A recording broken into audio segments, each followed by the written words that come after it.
Hi, I'm Abby, and today I'm going to be talking about sea forest and their cultivation of Asparagopsis red seaweed for cattle consumption for methane reduction. Sea Forest is an environmental innovation company headquartered in Tribuna, Tasmania. It specializes in developing and producing SeaFeed, a world-leading feed supplement created in their lab and hatchery. SeaFeed is designed to reduce environmental impact of livestock farming through methane reduction. Every year, over 25% of the carbon dioxide we produce is absorbed by our oceans.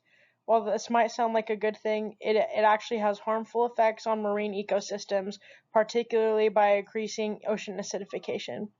One natural way to counter this is by growing seaweed.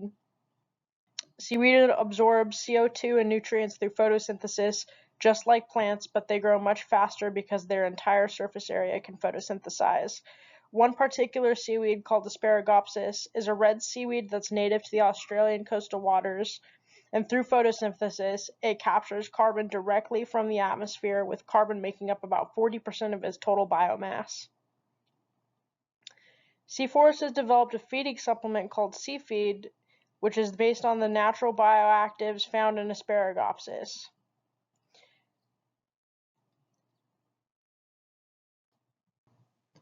When fed to cattle, SeaFeed reduces methane emissions from livestock. Methane is produced during digestion through a process called enteric fermentation, and methane is especially damaging to the climate, with a global warming effect 28 times more potent than carbon dioxide, and livestock are responsible for about 16% of global greenhouse gas emissions. SeaForest is the leading company for cultivating Asparagopsis on a commercial scale, using both land-based and marine aquaculture.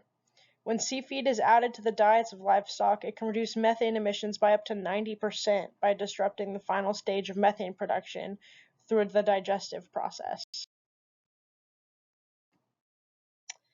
In the lab and hatchery at SeaFeed, the Asparagopsis life cycle begins with spore collection, where mature Asparagopsis release spores into seawater.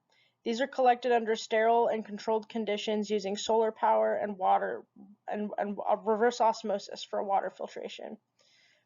The spores are then encouraged to settle on the nets within the lab tanks. Once settled, they germinate and begin to grow.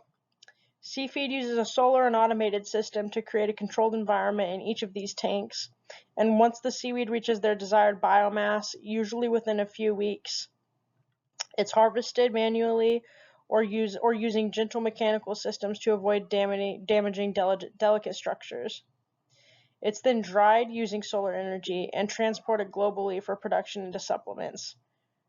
Currently, the biggest resource demand on manufacturing this product is the shipment for it, as Tasmania does not have an adequate facility for global production yet.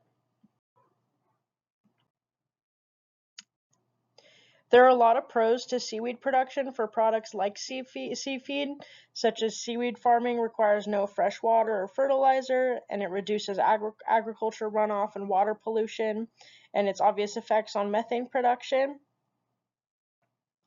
However, large-scale production of Asparagopsis would require offshore farms that may disrupt local marine ecosystems and are invasive to the Indo-Pacific regions. If Asparagopsis were implemented into all feed routines for livestock facilities in the U.S. alone, it would come with a larger demand for Western Asparagopsis farming that could worsen the invasive species presence outside of Western Australia. On the flip side, land or lab-based aquaculture is expensive and can be more energy intensive compared to wild harvesting. SeaForest is currently partnering with various companies to integrate SeaFeed into consumer products, enhancing brand visibility and emphasizing the environmental benefits of their product. Currently, Ashgrove Dairy introduced Eco Milk by feeding their cattle SeaFeed, which led up to 25% less methane emissions. Grilled Healthy Burgers launched a game changer burger made from beef that was solely sourced from cattle fed off of SeaFeed. And MJ Bale collaborated to produce carbon neutral wool suits from sheep fed with SeaFeed, merging fashion with sustainability. To wrap up, Asparagopsis offers a promising way to cut down on methane emissions from cattle and livestock production. Hopefully, we'll see it become a regular part of cattle feed without putting too much strain on our oceans and land space and energy to harvest. If we can grow it the right way through sustainable farming instead of wild harvesting in non-invasive zones, it could be a game changer for both our agriculture and the environment.